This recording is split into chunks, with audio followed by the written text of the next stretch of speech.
this could be the greatest time you ever live if you control what you focus on, if you find a more empowering meaning, and if you decide to model the actions of those who succeeded before you. It can be the best financial time, the best emotional time, the best spiritual time of your life, but you better take control of your state.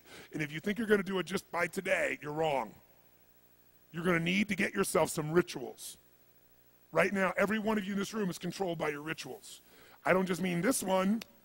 I mean every morning you get up. I know your body. I can look at your body right now, and I can guess your rituals. Some of you, your rituals to work out 5 times a week, I can see it clearly. 4 to 6 times a week, it's obvious. Because you couldn't look like that if you didn't do that. Some form of workout. I don't care if it's walking, lifting, whatever. Some of you, it's obvious that lifting weights is part of it. You can see by that man's muscles.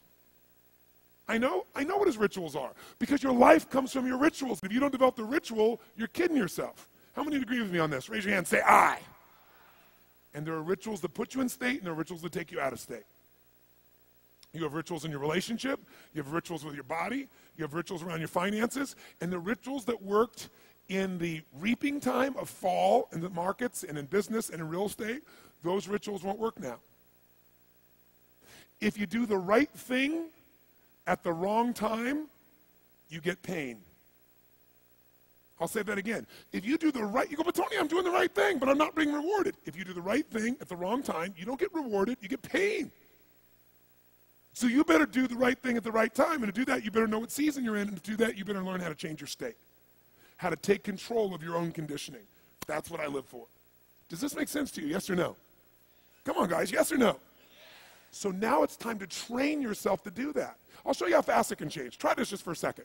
I want to show you what you can do with just focus. Try this for a moment. I'm going to give you a test. Sit up in your chair with some energy. Make sure your buddy next to you is in a strong state. If otherwise, adjust their state. Come on, change their physiology, whatever they got to do. See if they're ticklish. That might help. Now do this. I want you to look around this room right now and find everything in this room that you can find that is brown as fast as you can. Look for brown, look for brown, look for brown, look for brown. Look around you, look for brown, look for brown, look for brown. Okay, close your eyes. I'm going to give you a test. With your eyes closed now, shout out loud everything you saw that was red. If you see a lot more brown right now than red, say yes. Open your eyes. Look for red now. I want you to really look for red. Look for red, look for red, look for red. Anything you can find that's red, look for red. All around you, look for red. Raise your hand if you found more red this time and say I. Why did you find more red this time? Because seek and you shall. That's right. Whatever you focus on, you're going to find it. In fact, let me tell you something. You'll even find it when it's not there. How many saw burgundy, called it red, just so you could have more things you counted? Raise your hand, say aye, come on. See, whatever you're looking for, you're going to find. So if you want to change your life, my friends, you've got to change your physiology and you've got to change your focus. By the way, how fast can you change that stuff? How fast, my friends? How fast? How fast? Come on. In a heartbeat, once you rechange your conditioning. That's all you got to do. And you can do it fast. You can do it with a question or two. Try this right now. Answer this question in your mind and be honest.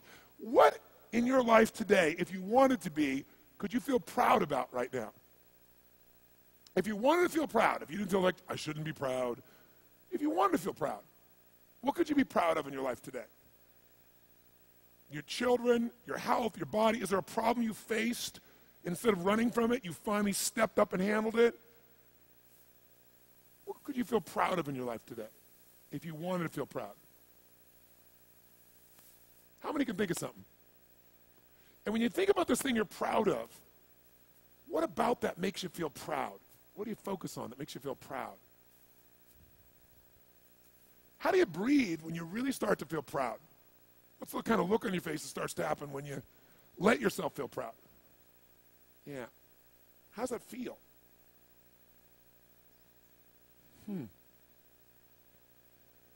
Think of another area of your life. Think of an area of your life that you're grateful for.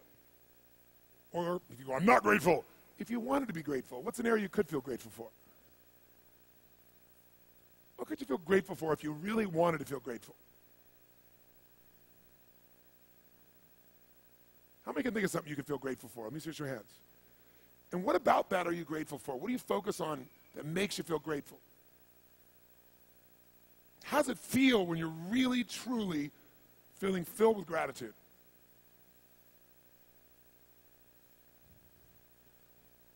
Here's one. If you wanted to be excited about your life right now, and you were willing to be excited, you were willing to buck everybody else's trend, what could you feel excited about in your life if you wanted to feel excited? What could you get excited about if you really focused on it and you really took it in? And you weren't in a negative place. What could you get excited about if you wanted to be excited in your life? What could you get excited about? How many of you can think of something you feel excited about right now? Raise your hand. Let me see your hand. Say I. When you're really excited about it, what about that excites you? Or when you're really excited, how do you feel? How do you speak? What's your life like? By the way, when you're excited, does it tend to touch other people, yes or no? Absolutely. By the way, do people have a tendency, who feels different right now than just even a couple moments ago? Raise your hand and say I. Why? Because focus is controlled by questions. If you ask a different question continuously, not once, continuously, you will get a different answer. If you ask a lousy question, you get a lousy answer and a lousy state. Somebody says, why does this always happen to me? It doesn't always happen to you, but the brain's like a computer. Ask it a question, it'll have to come up with an answer because you deserve it, you idiot. Someone will say, how come I can never lose weight? You can lose weight, but if you keep saying, how come I can never lose weight, the brain's got to come with an answer. It goes, you're a pig. Lousy questions create what? Lousy answers. Ask a better question, get a better answer. Now here's what I want you to get. I want you to get that you can change your state. How fast, guys? How fast? How fast? And if you get the habit of doing it, you'll have a different life.